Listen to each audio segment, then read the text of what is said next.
புரிஞ்சுக்கோங்க, எல்லாருக்கும் ஒரு பிரச்சனை எதுனாலும் இருக்கலாம். கடன் பிரச்சனையா இருக்கலாம், படிப்புல எதுனா பிரச்சனையா இருக்கலாம், அதுக்கப்புறம் ஏழ்மை நிலையா இருக்கலாம், வறுமையா இருக்கலாம், கஷ்டம், கண்ணீர், கவலைகள், உங்க பாரம் எல்லாத்தையும் அவர் மேல வச்சிருங்க.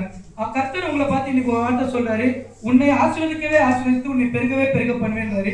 இன்னைக்கு நீங்க ஒரே ஒண்ணுதான் பண்ண வேண்டும், அவர் விசுவாசிக்க வேண்டும். நீ விசுவாசித்தா தேவனுடைய மகிமையை காண்பேன் என்று அவர் சொல்லியிருக்காரு. நீங்க அவரை மட்டும் விசுவாசிச்சீங்கன்னா இந்த பிரச்சனையில இருந்து விடுதலை கொடுக்க அவர் வல்லவராக இருக்கிறார். அவர் வல்லவராக இருக்கிறார் சொல்றவங்க மட்டும் ஆமேன்னு சொல்லுங்க. உங்கள் கடன் பிரச்சனை தீரும் இந்த நாளில். நீங்க ஜெபத்துக்கு வந்தவர்கள், நான் வந்ததுக்கு ஒரு முகாந்திரம் இல்லையா அப்படின்னு இல்லாம, நீங்க வந்ததுக்கு ஒரு முகாந்திரம் இருக்கு. என்னோட நிலைமை மாறிச்சு, குழந்தை பாக்கியம் இல்லாதவங்களுக்கு குழந்தை பாக்கியம் கிடைக்க கருத்தை நம்ம ஜெபிச்சிருக்கோம். அந்த ஜெபத்துக்கு அவர் பதில் தர வல்லவராக இருக்கிறாரு. இன்னைக்கு நம்ம ஊழியக்காரர் அவர்களை வரவேற்கும்படியாக நம்ம நோட்டீஸ்ல போட்டிருக்கோம். ஊழியக்காரர் எல்ஷடை அவர்கள் வந்து கொண்டிருக்கிறார்கள். அவர்கள் வந்து விட்டார்கள். இந்த வழியா தான் வந்தாரு, இங்கதான் இருக்காரு. நீங்க ஆவலோட, ரொம்ப ஆவலோட எதிர்பார்த்தவரு. அவர் பேர் எல்ஷடாய், சர்வ வல்லமை உள்ள தேவன். சர்வ வல்லமை உள்ள தேவன். இன்னைக்கு நீங்க வீட்டுக்கு போகும்போது உங்க பிரச்சனைகள் மாறும். கர்த்தர் உங்களோட பேசுவார், கர்த்தர் உங்களோட இடைப்படுவார். ஐயாவை மறைத்து கர்த்தர் உங்களோட பேசுவார். இப்பொழுது அவரை வரவேற்கும்படியாக 3 முறை அல்லேலூயா சொல்லி அவர்களை நாம் வரவேற்போம். அல்லேலூயா, அல்லேலூயா, அல்லேலூயா.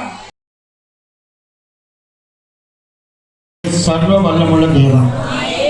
அந்த சர்வ வல்லமுள்ள தேவன் என்ன சொல்றாருன்னா, உங்க துக்கம் சந்தோஷமாய் மாறும். உங்க துக்கம், பக்கத்துல பார்த்து சொல்லுங்க, பக்கத்துல அத்தனை பேரும் கையை பிடிச்சு சொல்லுங்க, உங்க துக்கம் சந்தோஷமாய் மாறும். வெளியே இருக்க சவுண்ட் கேக்குதுங்களா? எல்லாம் அப்படி உட்காருங்க. உங்க துக்கம் சந்தோஷமாய் மாறும். யோவான் 16ஆம் அதிகாரத்துல 20ஆம் வசனம், 16:20. சீக்கிரமா சொல்லுகிறேன்.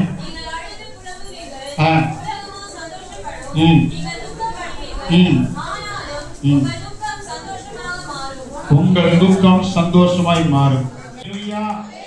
2026ஆம் ஆண்டில இந்த விசேஷித்த கூட்டத்திற்கு அழைக்கப்பட்ட உங்களை ஆண்டவர் சொல்லுகிறாரு, இந்த 2025 கடந்த 2025ல நீங்க கண்ணீரின் மத்தியில கடந்து வந்திருக்கலாம்.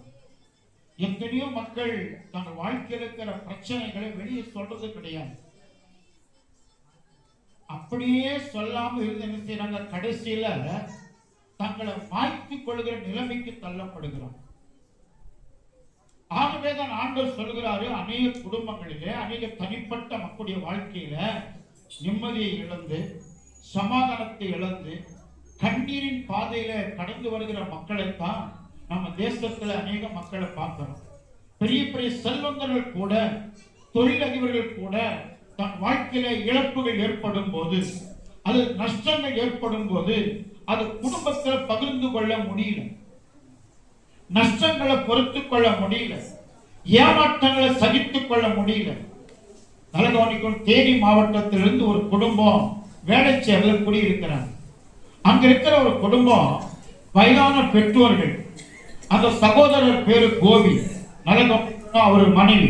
7 ஆண்டுகள் திருமணமாகி 7 ஆண்டுகள் ஆகிறது. அவருக்கு இன்னும் குழந்தை இல்லை.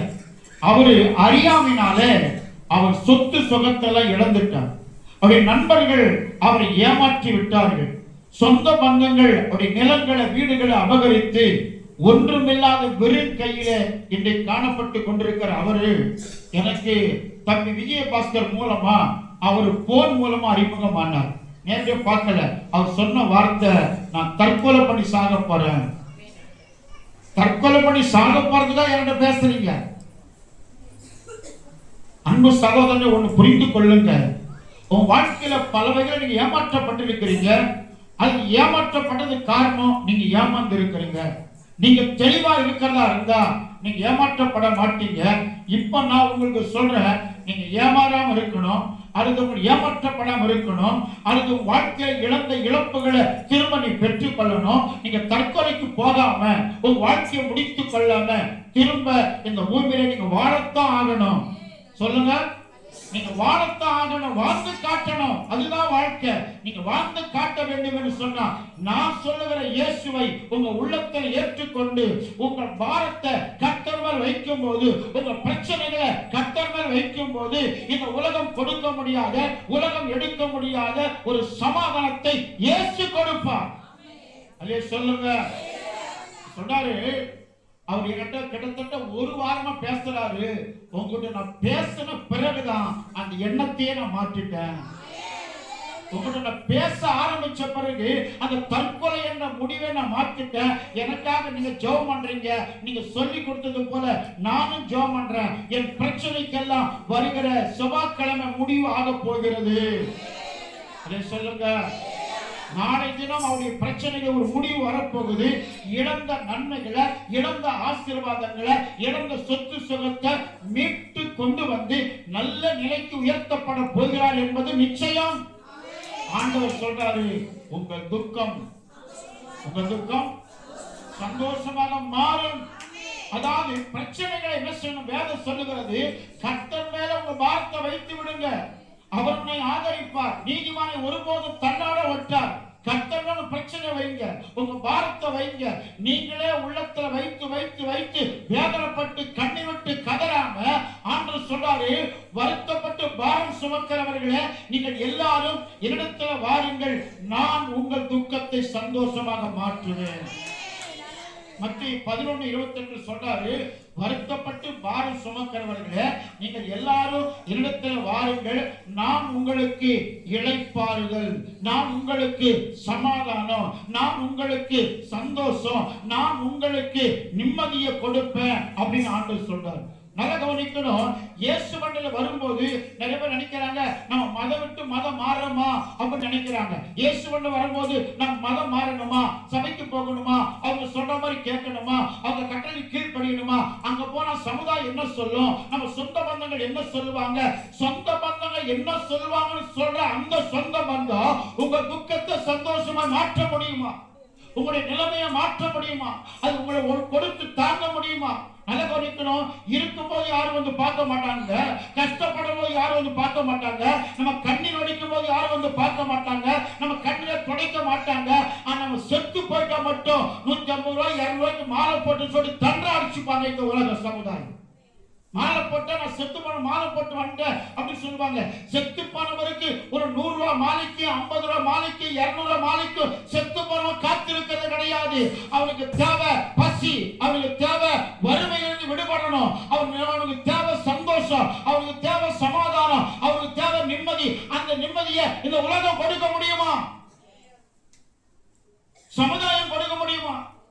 அவனுக்கு தேவை ஆசீர்வாதம், அவனுக்கு தேவை வறுமையிலிருந்து விடுபடணும், பஞ்ச பசி மாறணும், அவனுடைய வியாதி மாறணும், அவனுடைய வறுமை மாறணும், அவனுடைய பிரச்சனை மாறணும், ஒண்ணுமில்லாம வெறுங்கை, அவனுக்கு பணம் தேவை. இந்த சமுதாயம் கொடுக்க முடியாதுங்க. அவன் நிலைமையை மாற்ற முடியாது, அவன் கண்ணீரை துடைக்க முடியாது, அவன் வேதனையை மாற்ற யாரும் இல்ல. ஆனா செத்து போன மட்டும் எனக்கு சொல்லல, உனக்கு சொல்லி என்ன பண்ண போற? இருக்கும்போது ஒன்னும் செய்ய முடியல, இருக்கும்போது உறவுகள் இல்ல, செத்து போனா வரும், கல்யாணத்துக்கு வர உறவு, அப்பதான் உறவு மல்லு கட்டி கொள்வாங்க. நான் அதை செத்து போயிட்டாதான் நான் வந்து உடன் நின்னது பிறந்த மொழி எடுக்கணும், நான் மாம வரிசை எடுக்கணும், நான் சம்பந்தி வரிசை எடுக்கணும், எல்லாம் எடுத்து போறவன் என்ன அனுபவிக்க போறான்? அவன் போயிட்டான், அதுக்கு மேல நீ செஞ்ச என்ன பலன்? நல்லவங்க, நீ வாழ்ந்தாலும் இந்த உலகத்தை விட்டு போற வரைக்கும் உங்களை ஆண்டவர் நேசிக்கிறார். இந்த உலகம் நேசிக்க தவறுகிறது, உலகம் ஒரு மனுஷனை ஆதரிக்க தவறுகிறது, ஒரு மனுஷனை ஆதரிக்கவோ அரவணைக்கவோ இந்த உலக மனுஷன் தவறுகிறது. ஆனா இயேசு கிறிஸ்துவோ உன்மேல் கண்ணோக்கமா இருந்து உன்னை தேடி வந்து உன்னை ஆதரித்து உன்னை அரவணைத்து உன் துக்கத்தை சந்தோஷமாய் மாற்ற இயேசு ஒருவரால் மாற்றதான் முடியும். இயேசு ஒருவரால் மாற்றதான் முடியும். அநேக மக்கள் பாருங்க, உறவு இருக்கலாம், எத்தனை உறவுகள் இருந்தாலும், எத்தனை பங்காளிகள் இருந்தாலும் இயேசப்பாவுக்கு ஈடாக முடியாது. இயேசப்பாவுக்கு ஈடாக முடியாது. உன் வேதனை அறிந்தவர், உன் கண்ணீரை காண்கிறவர், உன் மனக்கவலை மாற்றுகிறவர் இயேசு மட்டும்தாங்க. அந்த இயேசு சொல்றாரு, வருத்தப்பட்டு பாரம் சுமக்கிறவர்களே, நீங்கள் எல்லாரும் என்னிடத்தில் வாருங்கள். கானான ஸ்திரீ, மத்திய 15 அதிகாரத்தை எடுத்து வச்சுங்க. கானான ஸ்திரீ தன் கொடிய வேதனையினாலே தன் மகளுக்காக போராடுகிறார். தன் மகள் சரீரத்துல பல பிரச்சனை, பல போராட்டம், அந்த வியாதி நீக்க யாராலும் முடியல. உடனே இயேசுகிட்ட வராங்க. மத்திய 15 அதிகாரத்தை வச்சுங்க, 23, 24, 25. அந்த இயேசுவிடம் வந்து என்ன சொல்றாங்க? ஆண்டவரே, என் மகள் கொடிய வேதனைப்படுகிறான், நீங்க வந்து அவளுக்கு சுகமாக்க வேண்டும் என்று கேட்கும்போது ஆண்டவர் சொல்றாரு, நான் வந்து என்னுடைய வேலை வேற, நான் வர முடியாது, நான் இஸ்ரவேல் ஜனங்களுக்கு வந்த, நீ கூப்பிடுற மாதிரி நான் வர முடியாது அப்படின்னு சொல்றாரு. ஆனா அந்த சகோதரியோ கானானி ஸ்திரியோ கண்ணீரின் மத்தியில ஆண்டவரே நீங்க வந்துதான் ஆகணும்னு சொல்றாங்க. அந்த சகோதரியை பார்த்து ஆண்டவர் சொல்றாரு, பிள்ளைகள் அப்பத்தை எடுத்து நாய்க்குட்டிக்கு போடக்கூடாது. அப்ப அந்த சகோதரி சொல்றாங்க, ஆண்டவரை சொன்னது மெய்தான், நாங்க வந்து நாய்க்குட்டி தான். பிள்ளைகள்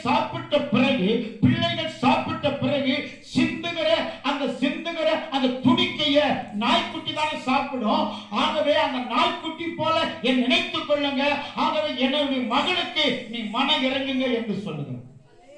ஆண்டவர் சொல்றார் 15:22 சொல்றாரு, ஸ்திரியே உன் விசுவாசம் பெரியது. அதை சொல்லுங்க. பாருங்க, துக்கத்தோடு கண்ணீரோடு வந்த அந்த சகோதரிக்கு ஆண்டவர் இப்ப சொல்றாரு, உன் துக்கம் சந்தோஷமாய் மாறும், உன் விசுவாசம் பெரியது. நம்முடைய வாழ்க்கையில் இருக்கிற துக்கங்கள் மாறணும், சந்தோஷம் உண்டாகி சொன்னா நீ ஆண்டவர் மேல விசுவாசம் வைக்கணும். அதை சொல்லுங்க. ஆண்டவர் மேல விசுவாசம் வைக்கணும். ஆண்டவர் மேல விசுவாசம் இல்லைன்னா நம்ம ஆளுங்களை ஜெபம் பண்ண வர ஆளுங்களை நாய்க்குட்டி சொன்னா அவங்க ஏற்றுக்கொள்வாங்களா? நான் அவள் நாய்க்குட்டியா, நான் நாயா, நான் பேயா, நான் சரினா, அந்த ஊழியக்காரர் இப்படி பேசுறாரு அப்படின்னு நாம சொல்லுவோம். ஆனா அந்த சகோதரி என்ன சொன்னாங்கன்னா, ஆண்டவர் சொன்ன வார்த்தையை பொறுமையோடு ஏற்றுக்கொண்டு ஆமாண்டவரே, பிள்ளைகள் சாப்பிட்ட பிறகு சிந்துகிற துணிக்கைகளை நாய்க்குட்டி தானே சாப்பிடும், அந்த நாய்க்குட்டி போல என் நினைத்துக் கொள்ளுங்க. பாருங்க, அந்த சகோதரி எவ்வளவு தாழ்மையோடு, எவ்வளவு நம்பிக்கையோடு, எவ்வளவு விசுவாசத்தோடு, காரணம் தெரியுமா, இயேசுவால் ஆகாத காரியம். அந்த சகோதரி அந்த முடிவோடு தான் வந்திருக்கிறாங்க இயேசப்பா கிட்ட. இயேசுவால் ஆகாத காரியம் ஒன்றும் கிடையாது. இவர் விட்டு போனா எந்த டாக்டரும் குணமாக்க முடியாது, எந்த டாக்டர் என் மகளுக்கு விடுதலை கொடுக்க முடியாது, எந்த டாக்டர் என் கண்ணியை துடைக்க முடியாது. ஆகவே இயேசு விட்டு விட போவதில்லை. அந்த சகோதரி ஆண்டவரை உறுதியா பற்றி கொண்டார். அவங்க சொல்றாங்க, என் பிள்ளைக்கு நீங்க தான் சுகத்தை கொடுக்கணும் அப்படின்னு ஆண்டவர்கிட்ட சொல்லும் போது அந்த சகோதரியை ஆண்டவர் பார்த்து சொல்றாரு, உன் விசுவாசம் பெரியது. அல்லேலூயா. இன்னைக்கு இந்த கூட்டத்தில் வந்திருக்கிற உங்கள் வாழ்க்கையில் இருக்கிற பிரச்சனைகள் எதுவா இருந்தாலும், உங்க வாழ்க்கையில் இருக்கிற நோயோ வியாதியோ வறுமையோ எதுவா இருந்தாலும், ஆண்டவர் மேல நீங்க விசுவாசமா இருக்கும் போது, ஆண்டவர் உங்க உள்ளத்தை விசுவாசிக்கும் போது, அந்த விசுவாசத்தை கர்த்தர் பார்த்து உன் வாழ்க்கையில, உன் குடும்பத்தில் இருக்கிற ஒருவருக்கு இருக்கக்கூடிய வியாதி எதுவா இருந்தாலும் அதை மாற்ற வல்லவராக இருக்கிறார். நீ விசுவாசிக்கணும். அதை சொல்லுங்க, நீ விசுவாசிக்கணும். இன்னொரு சம்பவத்தை உங்களுக்கு சொல்றேன். மார்க் சுவிசேஷம் 9ஆம் அதிகாரத்துக்கு வாங்க. மார்க் சுவிசேஷம் 9ஆம் அதிகாரம் 22, 23, 24. இவனை கொல்லும்படிக்கு தள்ளிட்டு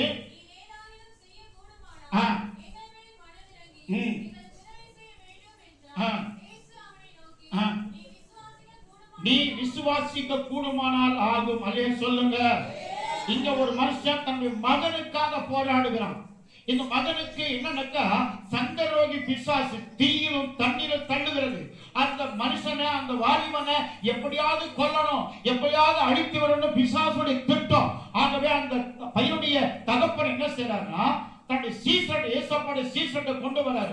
அப்ப சீசனை ஜெபிக்கிறாங்க, அது போகல. அதுக்கப்புறம் ஏசாமிட்ட கொண்டு வராங்க.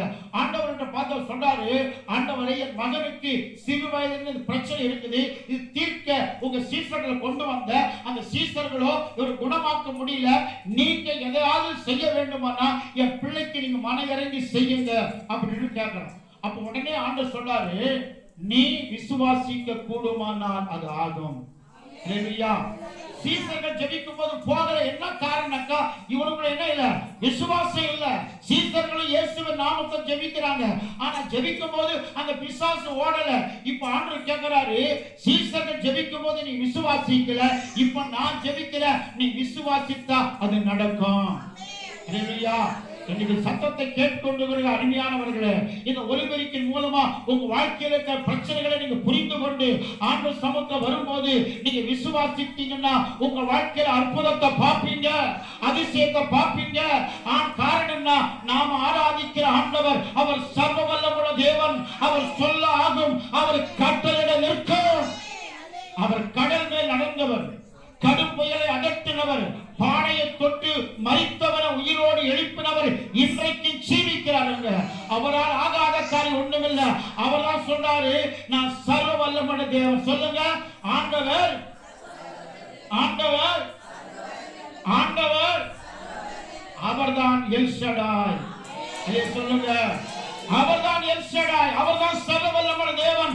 அவர் வாழ்க்கையில் எந்த பிரச்சனையா மனிதர் தீர்க்க முடியாது, டாக்டர்கள் தீர்க்க முடியாது, உன் உறவுகள் தீர்க்க முடியாது, ஏசப்பா தீர்த்து வைப்பாருங்க. அவன் சொல்றான், சிறு வயதிலிருந்து இருக்குது இந்த பிரச்சனை, என் மகனுக்கு சிறு வயதிலிருந்து இருக்குது, அது தீர்க்க யாரால முடியல. ஆண்டவரே, அவன் சொல்றான், என் அவிசுவாசம் நீங்கும்படி செய்யுங்க. உடனே வாசிங்க அந்த பகுதி 23:4.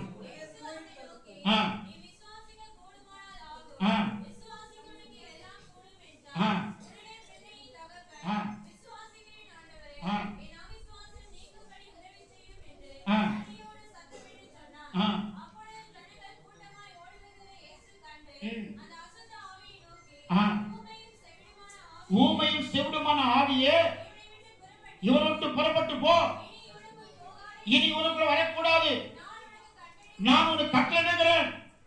நல்ல கவனிக்கணும், ஆண்டவர் சொல்ல ஆகும். பக்கத்தோட கைப்பிடி சொல்லுங்க, ஆண்டவர் சொல்ல ஆகும், அவர் கட்டளையிட நிற்கும்.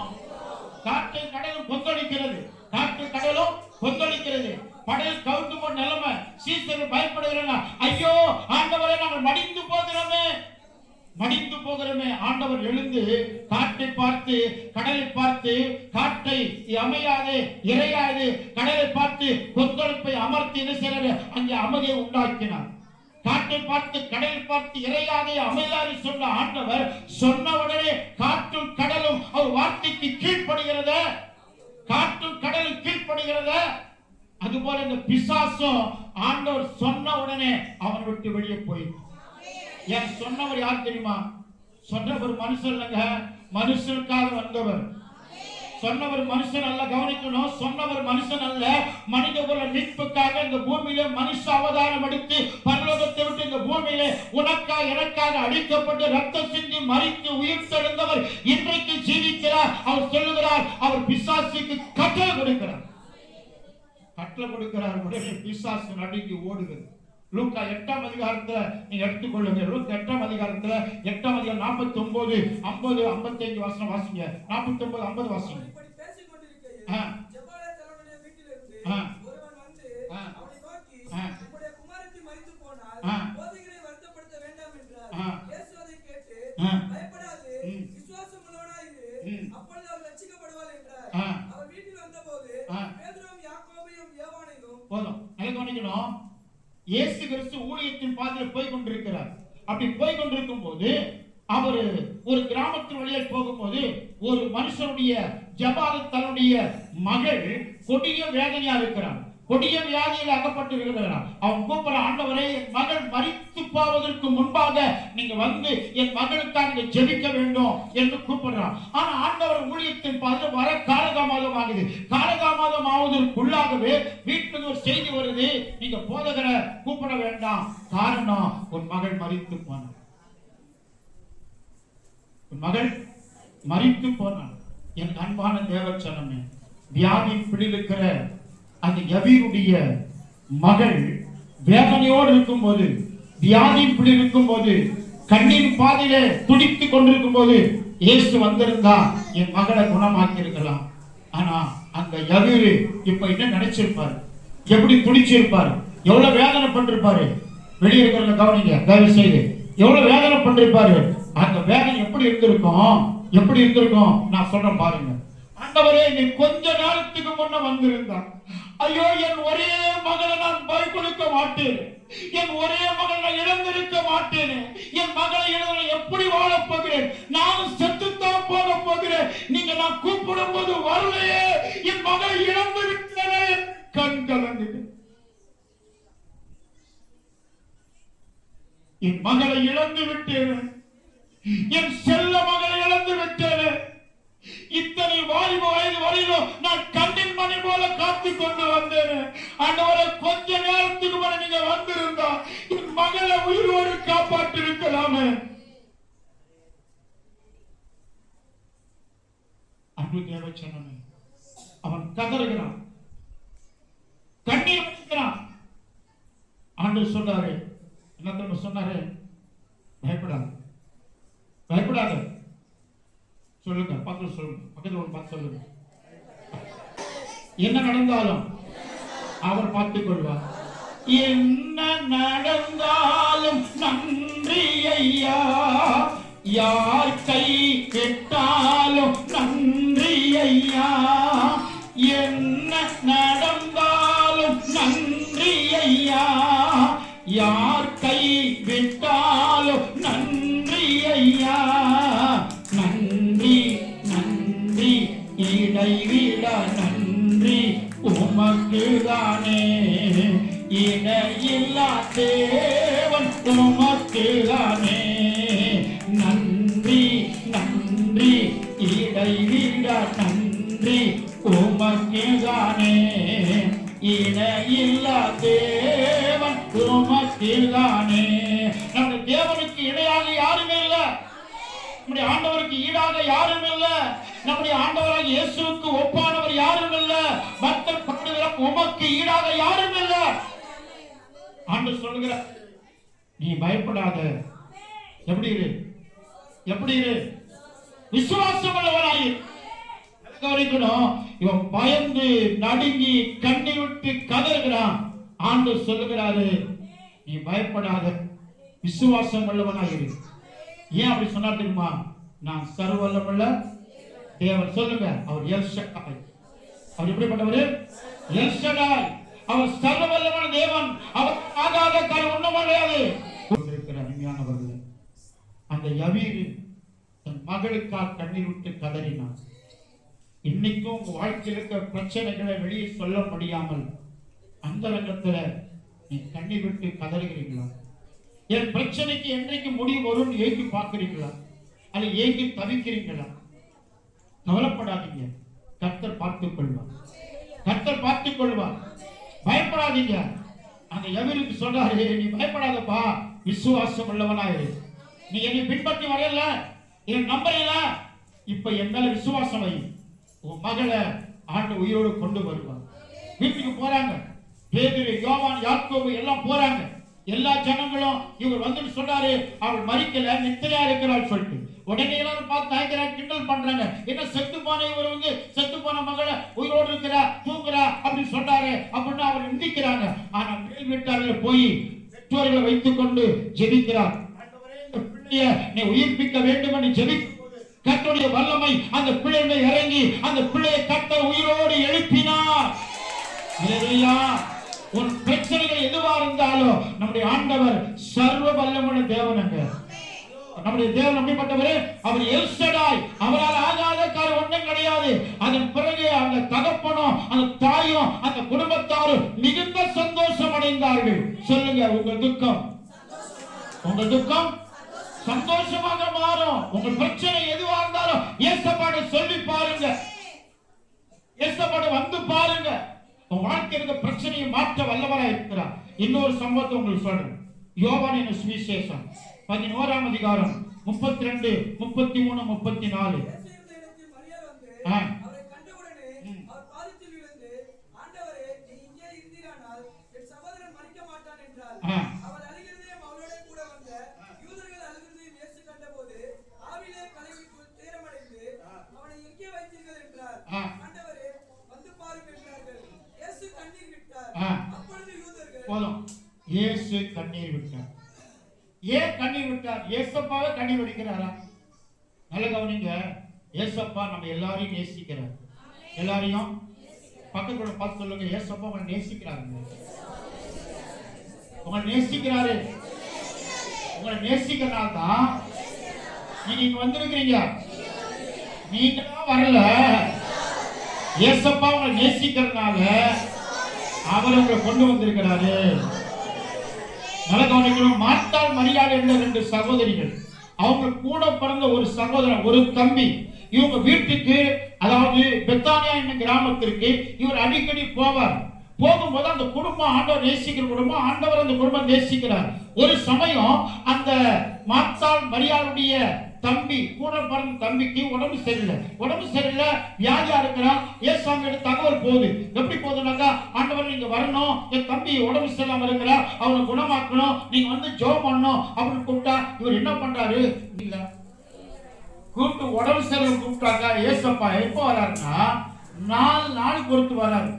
ஆனா அதுக்குள்ள காரியெல்லாம் முடிஞ்சிருச்சு. என்ன முடிஞ்சிச்சு? சடங்கு முடிஞ்சிச்சு, கருமாதி முடிஞ்சிச்சு, எல்லாம் முடிஞ்சு அவங்க வீட்டுக்கு சொந்தக்காரங்க வீட்டுக்கு போயிட்டாங்க. சொந்தக்காரங்களா நல்லா கவனிக்கணுங்க. லாஸ்டர் இறந்து போட்டீங்கன்னா எல்லா வேலையும் முடிஞ்சிருச்சு. இந்த லாஸ்டரையும் அடக்கம் பண்ணியாச்சு. இப்ப 4 நாள் ஆன பிறகு என்ன ஆகும்? ஒரு நாள்ல முதல் நாள் இறந்து நாத்து அடிக்கும். கிட்ட வரவங்க கூட ஒரு மாதிரியா இருக்குது, 8 எடுத்து பார்த்துருவாங்க. வரவங்கள இருக்கிறவங்க சொல்லுவாங்க, என்ன சொல்ல, கிட்ட போகாதீங்க, ஒரு நாத்து அடிக்குது. நாத்து அடிக்குதோ இல்லையோ, இவங்க மனசுல நாத்து அடிக்குது. நல்லா கவனிக்கணும். அங்க நாத்து அடிக்குதோ இல்லையோ பாடியில, ஆனா இவங்க மனசுல இது நாத்து அடிக்கு நினைச்சுக்கிறாங்க. அப்போ செத்து போன மாலை போற விஷயத்துல கூட, கிட்ட உட்கார்ந்து அழுகிற விஷயத்துல கூட சமுதாயம் செத்தவங்களையும் செத்து போற அந்த குடும்பத்தாரையும் தூரமா வச்சு பார்க்கறாங்க. இப்படிதான் நம்ம உலகம் இருக்கும். ஆனா லாசரு குடும்பத்துல அப்படிதான் வந்தாங்க, வந்து எல்லாம் போயிட்டாங்க. இப்ப நடந்த என்ன சொன்னாங்க, ஏசு 4 நாள் ஆச்சு. இப்ப 4 நாளைக்கு பிறகு வராரு. வந்த உடனே கேக்குறாரு, என்னம்மா லாசருவை எங்க வச்சீங்க அப்படின்னு கேக்குறாங்க. ஆண்டவரே, அவங்க சொன்னாங்க, ஏசப்பா என்னப்பா, ஏசப்பா நீங்க முன்னாடியே வந்திருந்தா எங்க தம்பி மரித்திருக்க மாட்டானே அப்படின்னு சொன்னாங்க. இப்ப உடனே அவர் கேக்குறாரு, எங்க வச்சீங்க?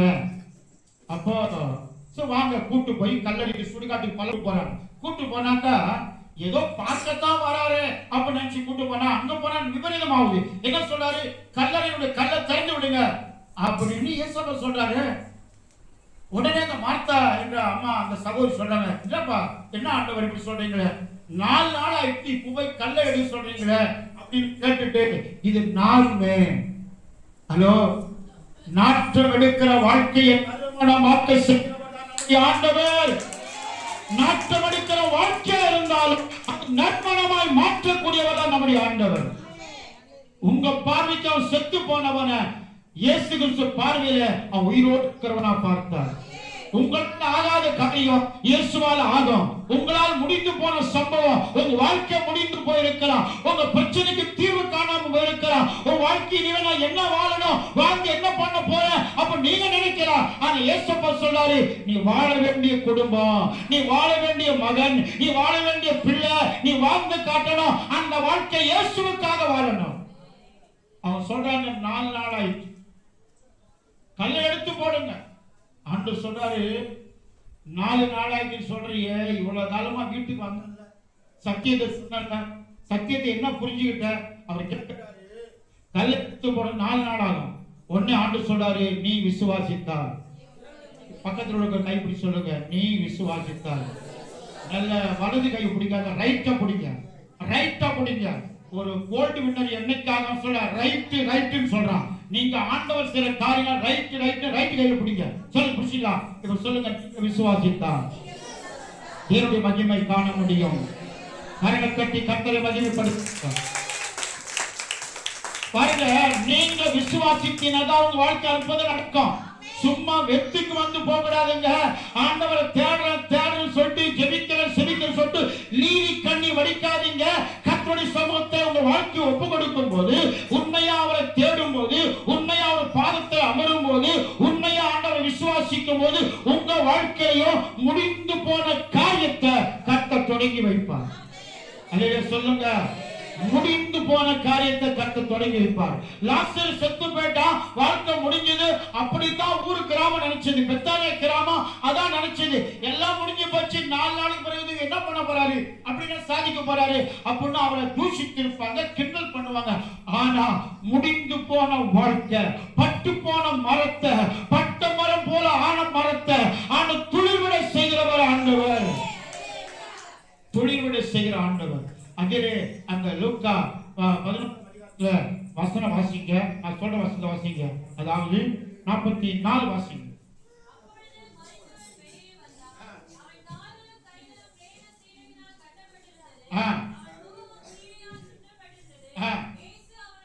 இயேசு அவரை நோக்கி ஒரு கட்டமைத்து விடுகிறேன் என்று சொன்னார். அப்பொழுது மரியாளிடத்தில் வந்திருந்து ஆ. இயேசு செய்திகளை கண்டவர்களாகிய ஆ. யூதரில் அநேகர் ஆ. அவரிடத்தில் விசுவாசம் உள்ளவர்களானார்கள். எல்லாம் கவனிக்கணும். இயேசு என்ன சொன்னார்னா, மரித்து போன லாசரு பார்த்து சொல்றாரு, லாசருவே வெளியே வா.